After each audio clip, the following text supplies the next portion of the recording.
Meseches Nedarim Daf Chaf begins with the Mishnah and takes us to the end of the second part of the Masechta. The Gemara will explain the Mishnah, bring a contradiction in the Mishnah, and resolve it.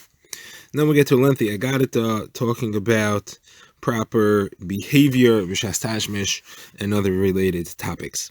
So the Mishnah is about when somebody says a language which in its simplest understanding implies a neder, but then he explains it's not what I meant, and he says he meant something far-fetched. What is the halacha? The Gemara will seem to say that we believe him, but there's a bit of a machlokes there. So the Gemara begins, the Gemara says there's a number of examples of the cases where somebody uses a language which sounds like a neder, but explains it means something else. So the cases are as follows. He says he makes a neder bechirim. It should be like a chirim. Now chirim usually means a language of charamim, which is a type of a neder. But he says, no, that's not what I meant. The word chirim could also mean a net. And he says, I meant the chirim in the sea. Another example is if he says, "B'carbon," I'm like a carbon, which usually means a sacrifice in the Beis Hamikdash, which is also a language of neder. But he says, no, that's not what I meant. I meant a karbonis shel malachim, a gift that one gives to the king to find favor. A third case is where he said, "Hare atzmi carbon," which in simplest explanation means I myself am a carbon, meaning that I am forbidden to someone else. But he explains this and that's not what he meant. Atzmi, I meant my bone, and he's talking about a bone that he has in his house, that he always refers to that bone, and he says that's becoming neder like a carbon. And he uses this to fool people. He always refers to the bone, and then again, that's his explanation. Now, fourth case is if he says konam ishti, to have hana for me. My wife is vowed not to be able to have any hana for me. Then he says I wasn't talking about my current wife, I was talking about my former wife that I divorced.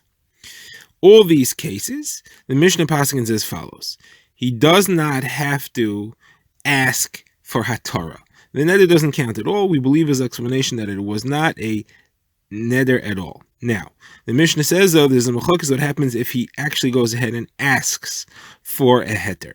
So according to Rabbi Meir, we're machmir on him and we punish him. The Gemara explain what that means. The Chachamim say we find him, we go out of our way to find a Pesach for him, to find an opening, a way for him to say, I didn't understand what the neder was, meaning we're not all of a sudden believing him, but we do go to find a heter for him. Now, the Mishnah often says we teach people not to do this. You should not be kalas rosh, you should not be lightheaded, you should not be acting irresponsibly when it comes to making nidarim. So the Gemara asks the contradiction. The first we said that he doesn't need a heter. Then we said that if he asks for a heter, we're going to give him a hard time. We're going to be machmer, we're going to deal strictly with him, and we're going to punish him. So which is it? So Gemara answers, depends if you talk about an Amaretz or Talmud Chacham. Talmud Chacham is going to be responsible about it. So him you could say he doesn't need to ask a heter, you don't need to worry about it. And Amaretz we'll deal strictly with, and we'll say that even if he asks for, he has to ask for a heter, and even if he asks for a heter, we're going to be tough on him. Now, the Gemara wants to know, what does it mean that we're going to be machmir on him?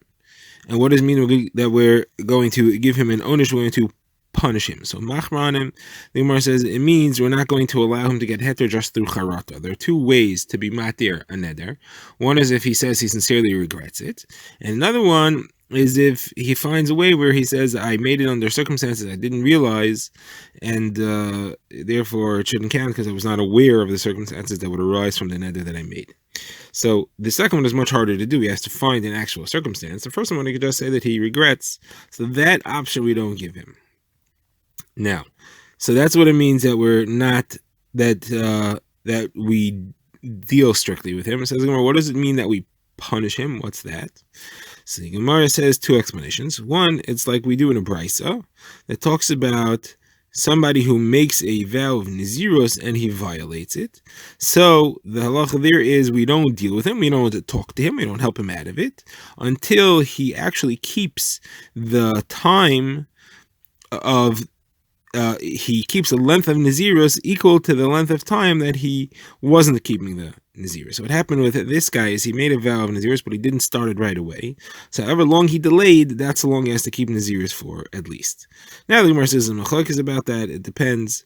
According to Rabbi Yehuda, that's the halacha. According to Rabbi Yosi, that's only for a short Naziros of 30 days. If it's a long Naziros, you don't go with as long as he delayed, you just go with the standard 30 days. The Gemara adds that Rav Yosef says, since the Chachamim said that we should not help him out. Any Vezdin that will go and help him out until he performs this required length of time is not doing the right thing. You're trying to explain what the chiddush of that is. So there, that's our first punishment. In our case, he's also not making a real Naziris. He's saying that that's not what he meant. He made a neder, and then he's saying it's not what he meant. In this case, you have a guy who's making a Naziris, and then he says he didn't really want to keep it. So it's the same, and it means we're not going to be niskakum, and we're not going to deal with him, we're not going to help him out. Then more a second shot as to what the punishment is Rav Acha Bar Yaakov, who says we put him into cher. Okay, now the Gemara launches into an agadata. So the Gemara says there's a brayso that says a person should always be careful not to make a lot of nedarim, because if he will, it's going to bring him to violate. There's two different gears as what he violates. Either that'll violate nedarim, it's one gear, or that'll end up even violating shvuas, because if you in the habit of making nedarim, you're one step away from making shvuas, and you end up violating them. Now, you should also stay far away from an am ha'aretz, someone who's unlearned, because they'll end up feeding you tevel, food that wasn't meisered. You should stay very far away from a kohen who's an am ha'aretz, because he's going to end up giving you truma to eat. If you're not a kohen, that would be a real disaster. Also, stay far away from women, because you'll end up being over an avera of niyuf. Rabbi Yeshaya says anybody who watches women, they're going to end up bringing themselves to an avera. Anybody who looks at a woman's heel, he is going to end up having children that are not befitting, not good. Rabbi Yosef says that's even true for his own wife when she's in nida. Rabbi Shimon ben Lakish says when we said heel, we don't mean the heel, it's a euphemism for the hidden place, for Osa Hamakom, which is kineged, it's directly above her heel as she walks. Now, the Gemara brings a brayso up. The Torah says, so you should have my fear on your face in order to not sin. So Yerasi al Panechem, fear in the face, the Gemara says that refers to the midah of shame, a person who has a sense of shame, and that brings him the bilti techato, that he'll fear sin and he's not going to do sins. From here, the Gemara says we see that it is good for a person who is a baishon. It's good for a person to have a midah of shame. Others say any person who has a midah of shame is not going to quickly come to any sins, because he'll be ashamed lest he be revealed or lest he be found out. Somebody, however, who does not have shame, it's clear that his father did not stand at Har Sinai, because that's where the midah of shame was acquired. Now, the Gemara who says that there were four things told to me by the Malach Esharas, by the angels themselves. The Gemara says later this doesn't literally refer to Malach Esharas, it refers to the Chachamim. And we actually don't paskin like this halacha ma'aseh. But these four things are as follows. First, why does a person become a cripple? Because he turns his table upside down. The Gemara says that means he's mishamesh with his wife, shelo kidarka, turned her back to him, and in a bia shelo kidarka. Why do people become mute and unable to speak? And that's because they are menashek, they kiss, osamakam b'shes tashmish. Why do they become deaf? That's because they talk inappropriately b'shas tashmish. The Gemara will explain that soon. Why do they become blind? That's because they look at oso makom where they're not supposed to. Now the Gemara has a contradiction to the fact that we said that they speak. The Gemara shows that it's not wrong to speak. The Gemara quotes Ima Shalom, who was the wife of a Talmid Chacham. She was the wife of Rabbi Eliezer.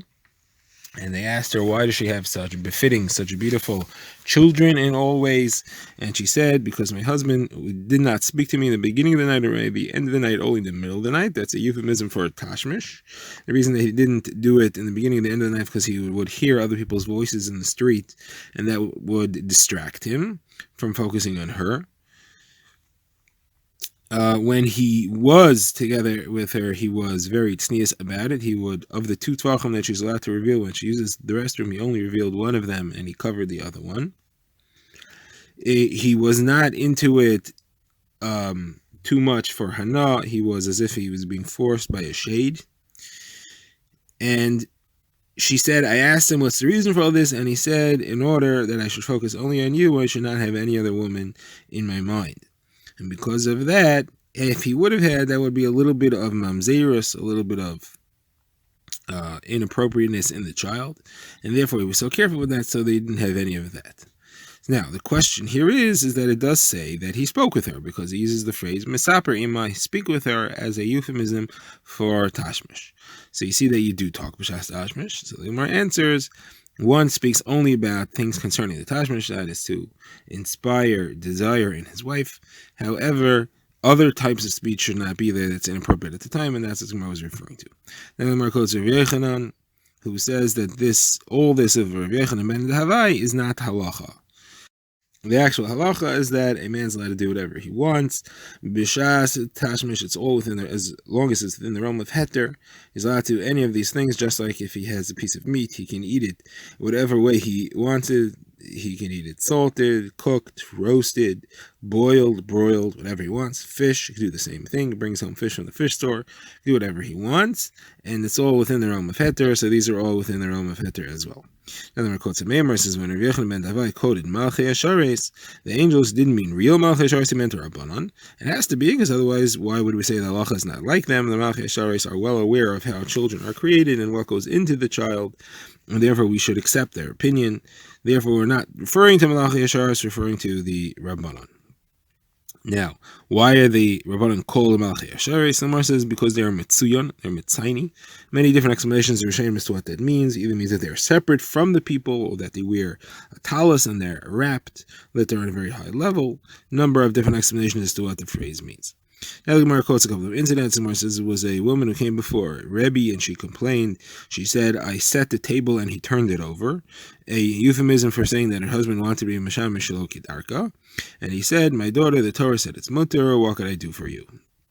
There's another woman who came to Rav, and he also said, Rebbe, she also said, Rebbe, I set the table and he turned it over. And he said, how's it different than a fish? Meaning, just like a fish, one is allowed to enjoy it any way he wants, this is all permitted. Now, the Gemara quotes the pasuk, you should not stray after your heart. Based on that, Rebbe said a person should not drink from one cup and have his eyes focused on a different cup. That means he shouldn't be with his wife and think of a different woman. Even if he's married to both of them, can't even think of his other wife. Now the Gemara quotes the pasuk in Yecheskel. Separate from among you those that rebel and sin against me in the land in which you live. So what does this mean? Who are the people who rebel and sin? So Gemara quotes Rabbi Levi, says these are the 9 midos. These are 9 different types of situations in which a person has tashmish with his wife that is inappropriate and creates bad children. They are known by the abbreviation Asnas Mishga'ach. So Aleph stands for Ema and Anusa, that if she is afraid of him or if she is forced. Sin stands for Snua, that they have hatred to each other in their hearts. Nun is for Nidoy, that he's in Cherim at the time. Tes is for Tamur, that he thinks she's someone else. He confused his 2 wives and thinks she's a different person. Mem is for Meriva, that they are fighting, even if they don't hate each other, but they're arguing. Shin is for Shechros, if he's drunk. Gimel is for Grusha, that he's already decided that he wants to divorce her even though they're still married. Ayin is for Arbuvia, that's a woman who was together with many men and therefore you can't tell who's who and what's what. And Ches is for Chatzufa, and that is that she demands verbally to have tashmish from him. And the Gemara asks Rabbi Shmuel bar Nachmani, he sent him Rav Yechanan, any woman who is Tovea, who claims tashmish from her husband, will have great children that even greater than the generation of Moshe Rabbeinu himself. How do you see that? Because Leah, when she gave the dudam to Rachel, so she went out to meet him, to meet Yaakov coming from the field, and said, come to me. And the Gemara says, based on that, she gave birth to Yisachar. That's learned from the pasuk says Yisachar Chamor Garim. Yisachar was born from the donkey, because Yaakov Avinu was riding on the donkey when he came in from the field, and Leah went out to him. And Yisachar is related to the term Bina. It says Mibnei Yisachar Yodei Bina. And in the days of Moshe Rabbeinu, Bina was missing, because the pasuk says Havolachem Menashem Chachamim Unevonim, but then it says Ve'ekach Az Rashi Shiftechem, and it doesn't say Nevonim. So in discussing the actual judges that were appointed, Nevonim is left out, so Nevonim were lacking. And those Nevonim come from Yisachar, and Yisachar is called Nevonim, and that is therefore those people like Yisachar are on a level that Moshe Rabbeinu didn't have, and that's because the mother was Tovea. So the Gemara says it's different, it depends how she's Tovea. If she uses hints and tznius ways of expressing her desire, that creates great children. But on the other hand, if she's inappropriate, then if she's explicit in her language, then that would make bad children.